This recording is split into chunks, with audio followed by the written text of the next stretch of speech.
Lonely Attack on the Different World, web novel, chapter 114. I think revenge breeds revenge, but in this case a pleasant one instead of painful. Day 43, Morning, Amoy's Guild of Adventurers. Before going on a morning walk, I have to drop by the guild for the usual stuff. After all, morning flat gaze starts from here. A high school boy's wholesome morning routine begins with flat gaze and ends with flat gaze. No, just how, why, or for what reason are the requests still the same? Is this guild even trying? The person in charge of this board doesn't work at all, no? They work even less than a NEET? I'm coming here every day, and every day it turns out to be a waste of time? Why didn't the request change even once? Just when will you post a request that can make me a rich man? Just where is my chance to get rich quick? Really, just when are you going to start keeping a low profile? Why are you coming here every day? Aren't I telling you every day that only adventurers can take profitable quests? You are still not an adventurer, right? Then why are you coming here every single day? You must be coming just so you can complain about the bulletin board. Today's share of morning flat gaze from receptionist Prez, my flat gaze from the girls at the inn, a portable flat gaze from armored Prez-san, and a mufufu type flat gaze at night. Calling this world a flat gaze paradise would not be an exaggeration at all. Okay, I got the stare, so it's time to set out. Leaving magic stones that I had stored quite a lot of by now at the purchase counter, I, just in case, explained that I killed the dungeon near the village downstream. Even the old man guildmaster came out, so I just said what I had to say and escaped. I mean, I said a few times already the dungeon drowned, but for some reason they just don't get it. Well, I explained it like 3 times already, so I think that's quite enough. Now to the forest. Home, sweet home. We can decide if we will spend a night there or not after we see how the situation goes. As a healthy high school boy, I, of course, find it hard to give up on jacuzzi play, but if we go at it there, then it will take a while for us to leave, so we won't be able to return back to the town before dark. Oh well, let's worry about it later. First is lawn mowing. Let's aim for a one-house cave with a garden. Yesterday, I already tested demon scythes on the way back from the village, and they easily cut even fairly large trees, so cutting grass should be extremely easy. With this, I will finally be able to mow the grass around the cave. It was bothering me for quite some time, but it seemed like a huge pain, so I didn't touch it until now. But Demon Scythe is a fully automatic scythe with self-propelled blades. One order is enough for complete deforestation and degoblinization. Will I finally be able to celebrate adding gardens to the cave? Maybe someday I can also add fields? Anyway, let's start with ordering them to cut trees around the cave. We swiftly move through the forest, but with 3 demon scythes flying around and cutting down all of the goblins and kobolds, Armored Prez-san seems to be bored. Aren't you doing the same thing to me all the time, every single day without exception? Just yesterday you had a lot of fun doing this, no? I had absolutely nothing to do during our dungeon capture yesterday. In the end, I literally came there just to go down and up the stairs. I was extremely sad when I was all ready for action, but by the time I finished saying, so we are finally here, let's do it, all of the monsters were dead. It ended with me extending my staff for no reason at all. I even took a cool pose, and it was all over. That was all I got to do yesterday. But monsters in the demon forest really became scarce. Apparently even adventurers and regular troops are coming here to cull the population, so unless you go deep into the woods there is no profit to be made. And not to mention that there are much fewer mushrooms on the edge of the forest, so we should hurry to the cave. However, from time to time, demon scythes would bring magic stones to me. But just how are they doing it? Do they have hands or something? With this and that, we finally came back home, leaving demon scythes to deforest the surroundings. Armored Prez-san and I head for the forest depths. The main purpose is mushroom gathering and goblin sweepings. Coincidentally, kobold sweeping as well. I finally will get to train. While getting beat up by Armored Prez-san behind the inn can serve as practice, you can't call it training. That's not a martial practice, but more of a practice to stay alive. Yeah, basically just getting beaten up. It seems the president and the others are also getting beatings under the guise of practice, so I once went behind the inn to check on them and saw a very surreal sight of 29 bodies piled up in a mound under a starry sky, with the poster girl in a panic doing some kind of mysterious dance around them. That was seriously bizarre. It's training time. Magic wrapping. Forcibly enhance my body by forcibly wrapping it in skills and magic.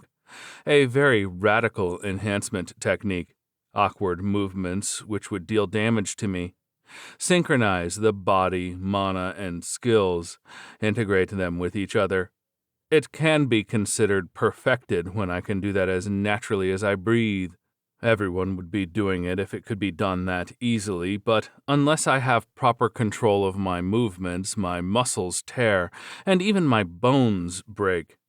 That damage is endlessly restored through regeneration, repeating the cycle of breaking and healing over and over. That's why I have to keep training to improve my movements until I break to the point of being unable to move. Wait, isn't that absurd? As I thought, when the feeling for the body changes, it also ruins techniques. Too strong and too fast, yet too weak. My low physical abilities are being forcibly enhanced from the outside. A reckless enhancement skill, enforcing movements on the body from the outside. Using it deals damage to me, but failing to use it puts me at risk of being killed by monsters. That's why I'm making do with what I have, forcibly creating such a makeshift technique, picking the best part from every skill to somehow get by, and I'm shifting and adjusting things, trying to get the hang of it. As long as I can bear the pain, I will eventually get used to it and will become able to properly make use of it. If I don't, I will get beaten up under the pretext of training, so in either case what awaits me is pain. Even level 15 goblins take only one hit. Well, it always takes only one hit, but being able to take them in one hit without ambushing them from behind is a huge improvement. I don't have to erase my presence and sneak around like I did until now. I can just take them head on. So it's remarkable progress, but at the same time, self-destruction is progressing as well, gradually depleting HP with self-inflicted damage. It's not too bad, but it still hurts. Somehow, while unable to fully master wrapping magic, I'm somehow making use of it. The problem is what comes after this. Most likely, the real hurdle is going to be the teleportation skill. Magic wrapping is a martial art type, while teleportation is magic, and magic wrapping is probably a skill that allows wrapping not only mana but also skills and magic. In other words, even teleportation can be wrapped. I beat a fast-moving kobold with my own speed. Fast, but since teleportation is part of the movement, control becomes incredibly difficult. But the movements are blindingly fast. It's almost as if I vanish for a moment. Or, rather, I actually do disappear for an instant, don't I? If I master this, I will be able to vanish from sight, allowing for an indefensible attack. Getting the hang of this, I will be able to teleport, delivering an undodgeable fatal attack. The problem is that the skill is heinously hard to use, far from allowing me to easily learn it. But if I manage to get that all in order, merge it with Kyojitsu, then I'll be able to fight even if it's the Dungeon Emperor. If so, then I might be able to avoid at least some of the beatings. But just why do I feel that I won't be able to win? I activated teleportation during our spars as well, but I was beaten anyway. I can vanish or teleport all I want, and I will still get beaten up. Yeah, if she were completely swallowed by the darkness in the depths of that dungeon, then she would have become not just Demon Lord, but Supreme Demon Overlord, and easily destroyed the world. I mean, she is like this after taming reduced her to the first level. If she was in her complete form, no one would have been able to defeat her, for real. However, right now she is happily springing through the woods like a dance. She must be smiling under that helmet. A layer of gob and kobold corpses is covering the surroundings, but she seems to be having fun, so it's okay. I just had to take my eyes off for 1 second, and my practice partners are going extinct again, but it's fine. Coincidentally, her cheerful slashing attacks are also destroying the woods, almost turning the whole area into an empty lot by now. But it's fine, I guess? But I won't be able to collect mushrooms there after this, so I wish she would keep it in moderation. In one go, close the distance with an enemy and slash, all in one motion, merging everything into one action, and repeat it over and over. Was my plan, but all of the monsters were annihilated. Okay, let's go upstream. There is nothing to do here since there are no kings around anymore, but since upstream at least has numbers, they should be able to hold off Armored Prez-san for a bit. Well, to be honest, I didn't expect anything, but at least struggle a bit harder. Why do all of you jump in just to get easily beaten back? Are you idiots? Are you goblins? No, you are kobolds, so act the part. Cooperate. Make joint attacks. Why are you just jumping at Armored Prez-san head on? Is it a group suicide? Well, looks like it indeed was one act of mass self-destruction. The result is obvious the moment they charge at her. Couldn't even buy time. Useless monsters. Only the orc area is left, but we spent more time picking mushrooms than fighting. At this rate, I might get a mushroom hunter class. While it might be better than jobless, doesn't mushroom gatherer in all black armed with a wooden stick sound super suspicious? Good grief, while I'm doing my best cladding teleportation and tripping at super high speed, rolling around, bumping into trees, falling to the ground with said trees and rolling on the ground, all of the orcs were killed as well. I crushed a few, running over them as I was rolling on the ground, but I didn't get to properly face even one. They just died instantly. While I was rolling through the woods, everything was finished. My attempts to have combat training ended with rolling training. No, I don't need such training. Eventually, she gave me one orc king out of pity. I really begged her for it. Everyone else was dead by then. The culprit, that person in silver armor, then observed my fight while nodding in satisfaction. And when my wrapped magic screwed me over and I went flying, she would go, "Oh my," while slowly shaking her head. It is so distracting.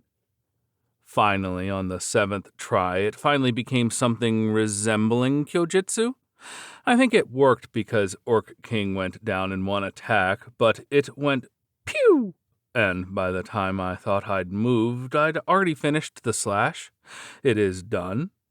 I don't really feel that way, but even if I want to practice, there are no more opponents left. Since I had no other options, we stayed for the night, and I got beaten up in the garden that Demon Scythes just finished cutting out. Unable to go pew, I was getting repeatedly beaten up. And when I was finally about to go pew, I couldn't land the blow and was beaten up. The instantaneous speed of teleportation cannot be evaded. It seems that simple movements can still be read and predicted. And as I was beaten, battered, and pounded, the night came. Yes, and since the night came, I went all out in my revenge. All the way until late night. Well, I'm pretty sure that tomorrow I will get beaten up again in revenge for that revenge. But I have no regrets. After all, it was a very nice revenge. I suspect that revenge breeds revenge, but since it is so good, I think it's okay. Yeah, it was amazing.